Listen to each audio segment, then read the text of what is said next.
Season 2, Episode 75. This is A World Gone Mad. I'm Jeff Allen Wolfe, and I give my commentary on national and world news and politics. Have I got news for you? Trump imposes a sweeping 25% steel and aluminum tariff on Canada and Europe, and they swiftly retaliate. President Donald Trump imposed 25% tariffs on all steel and aluminum imported into the United States Wednesday, a policy aimed at leveling the playing field for U.S. manufacturing, but a move that threatens to drive up prices on a broad range of consumer and industrial goods for Americans. It's the latest salvo in Trump's multifaceted tariff plan aimed at correcting perceived trade imbalances and reigniting domestic industry, but it risks igniting a global trade war. Now, the European Union, hit for the first time by higher U.S. tariffs since Trump returned to the White House, retaliated within hours with countermeasures on U.S. goods and exports. And later Wednesday, Canada announced over $20 billion in retaliatory measures as well. The tariffs on steel and aluminum mark the first time in Trump's second term that a set of tariffs has been applied to all countries. Imposing steel and aluminum tariffs poses a risky bet. Although it could give America's steel and aluminum industries a boost, it will raise prices on a key ingredient for American manufacturers, which could be passed on to consumers. The cost could outweigh the benefit. That's what happened in Trump's first term. Although Trump's 2018 metals tariffs expanded U.S. production modestly, it sent costs rising for cars, tools, and machines, and shrank those industries' output by more than $3 billion in 2021, the International Trade Commission found in a 2023 analysis. It could also backfire on the industries it's designed to protect. Trump's tariffs could cost 100,000 American jobs, including 20,000 from the aluminum industry. William Oplinger, CEO of Alcoa, one of the largest U.S. aluminum makers, warned last month. Canada announced a series of retaliatory measures on Wednesday morning that are set to take effect on Thursday, which includes the 25% tariffs on $20.1 billion imports of U.S. goods such as steel and aluminum products. Canada also targeted billions of dollars worth of imports from the U.S. of computers, sporting equipment, and cast iron products. Like Warren Buffett said, using tariffs is like declaring war on another country. I guess Donny Boy just declared war on every country. A new CNN poll: Americans are negative on Trump's handling of the economy. Americans are not impressed with President Donald Trump's stewardship of the economy, according to a new CNN poll conducted by SSRS, putting him underwater on the nation's top issue, even as he sees ratings among the best of his presidential career on other key priorities.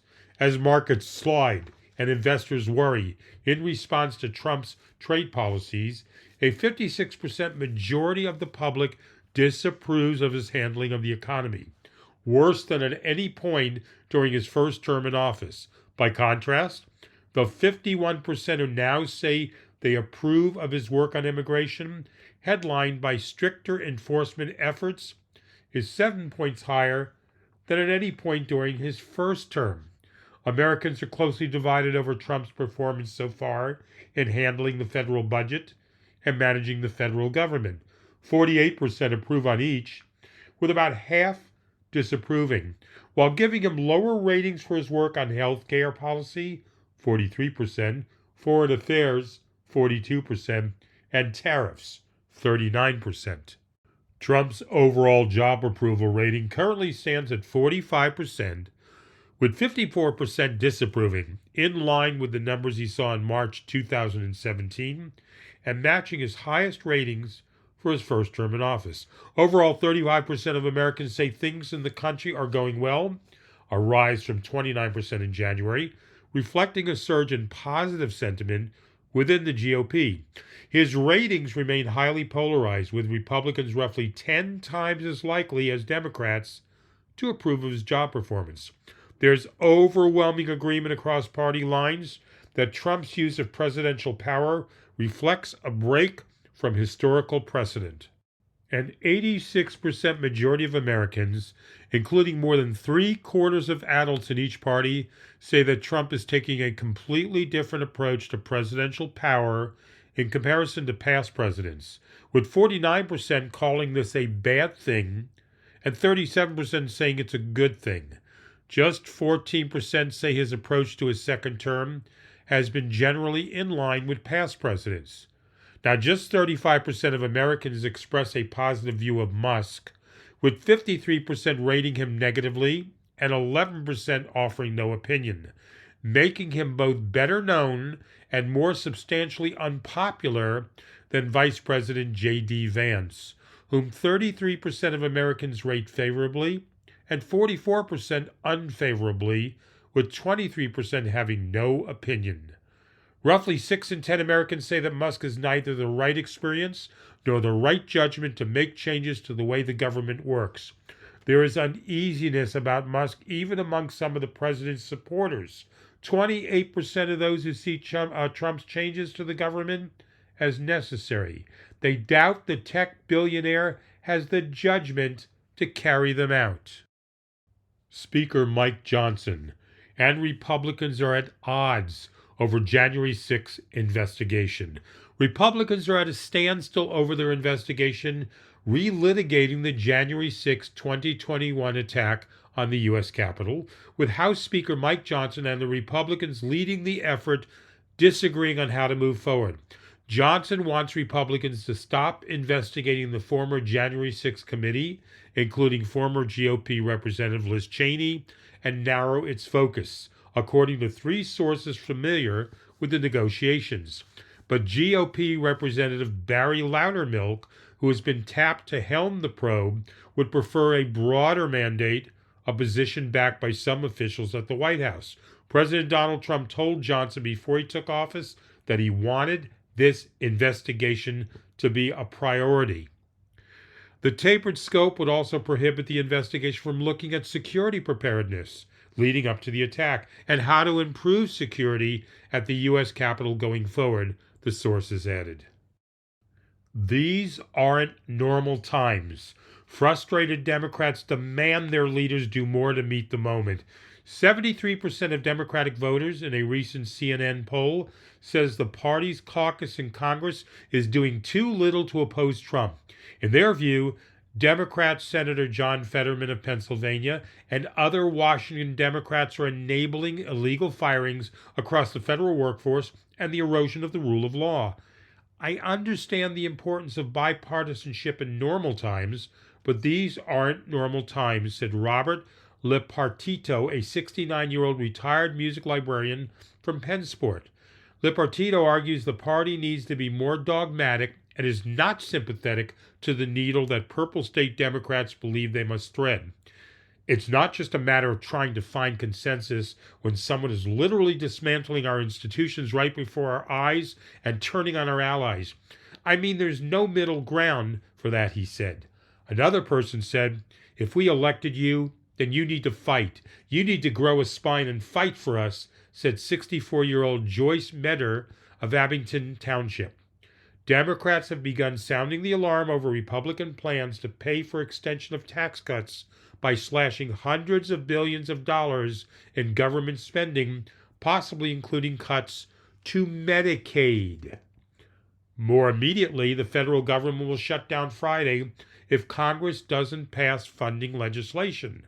Now, Democrats are weighing whether they should help pass a GOP-drafted spending measure that they dislike, or whether they should demand some concessions in exchange for their support.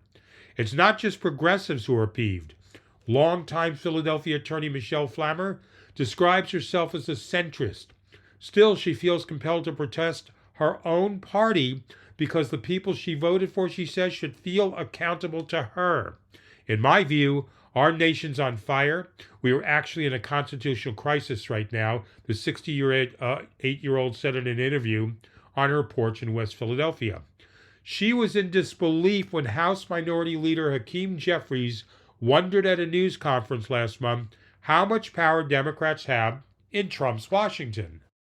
I'm trying to figure out what leverage we actually have. What leverage do we have? Jeffries asked. Republicans have repeatedly lectured America. They control the House, the Senate, and the presidency. It's their government. Jeffries was trying to indicate it was not on Democrats to bail out Speaker Mike Johnson on government spending negotiations, since Republicans are in the majority. His message, Democrats would work with Johnson on a bipartisan basis, but conservatives must take responsibility for whatever materialized. Some Democratic voters received Jeffries' comment as party leaders prematurely conceding defeat. In the middle 1800s, if you look at Philadelphia, we had 20,000 free black people living in Philadelphia at the time. They were very much engaged in Underground Railroad activities. How much power do they have? Flammer said. But still, these people persevered. It's a matter of persistence, added Flammer.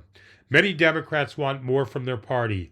In Clarion, local Democratic organizers are strategizing to find candidates to mount primary challenges against sitting Democrats they say are failing them. Their message? Fight harder, gum up the works, throw up every conceivable procedural roadblock, stop confirming Trump's nominees, and do a better job messaging to conservatives in rural America about how they too could be harmed by Trump's policies.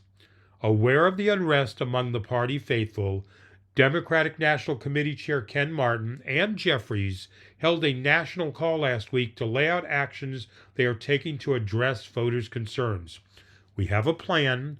We understand that we need to execute it with the fierce urgency of now, Jeffries said as he detailed a roadmap that included using the courts to stall Trump's agenda and a messaging battle to persuade voters so Democrats can recapture the House. The raw anger from Democratic voters isn't just concentrated in urban centers. The outrage is palpable in rural America, too. In her 30s, Bobby Erickson is a funny and feisty cook at an elementary school in Jefferson County, Pennsylvania. In the 2 hours between the time she clocks out and when she gets her son off the bus after school, she volunteers by collecting signatures, organizing rallies, and knocking on doors for local Democrats. There's a war being waged in America in rural Pennsylvania, and we're fighting, and we're scrapping every single day to get volunteers, to get Democrats on the ballot, to get votes out. We're scrapping every day, and if they would work half as hard as we do, I would have no complaints, Erickson said. The House passes funding bill ahead of Friday's shutdown deadline and win for Republicans. Speaker Mike Johnson on Tuesday succeeded in high-stakes House vote to pass President Donald Trump's plan to fund the government into the fall, overcoming far-right opposition as the GOP scrambles to avert a government shutdown Friday at midnight. Now, the 217 to 213 vote total to approve Republicans' stopgap bill saw just one GOP defection, Representative Thomas Massey of Kentucky, and now amplifies pressure on Senate Democrats to decide whether to back the measure or trigger a spending showdown with Trump and risk a potential shutdown of the government. The House plans to immediately leave Washington, an attempt to stick the Senate with a take-it-or-leave-it bill ahead of the March 14th deadline. But it's not yet clear whether Johnson's show of force will be enough to convince Senate Minority Leader Chuck Schumer to stave off a shutdown. At least 8 Senate Democrats would need to vote with the GOP to accept the bill, which includes none of the concessions the party has been demanding to protect Congress's spending powers in the Trump era. And finally, on that note, as of the time I'm recording this episode, which is now late Wednesday night, Senate Democrats are prepared to block the House's GOP spending bill, Schumer says. Senate Minority Leader Chuck Schumer said Democrats have the votes to block the House-passed GOP spending bill. It is his first statement about his party's strategy ahead of the Friday shutdown deadline. Schumer called on Senate Republicans to cut a deal with Democrats on a short-term spending bill instead, while they continue negotiating a full-year appropriations. Funding the government should be a bipartisan effort, but Republicans choose a partisan path, drafting their continuing resolution without any input from congressional Democrats. Because of that, Republicans do not have the votes in the Senate to invoke cloture on the House, he said on the floor. The House-passed bill would keep the government open until September. Senate Republicans are expected to reject Democrats' attempts to pass their own short-term stopgap bill. So another game of chicken takes place. Mano a mano, the big pissing contest across the aisles when it comes to funding the government. A very, very dangerous time indeed. We all must remember to breathe, take each day 1 hour at a time, control what we can control, which is ourselves, our health, our peace of mind. Send me your comments, Wolfpack listeners. You know how to do it. I'll be back again in 2 days. This is A World Gone Mad. I'm Jeff Allen Wolf, sitting in a room, talking to myself. Stay hopeful.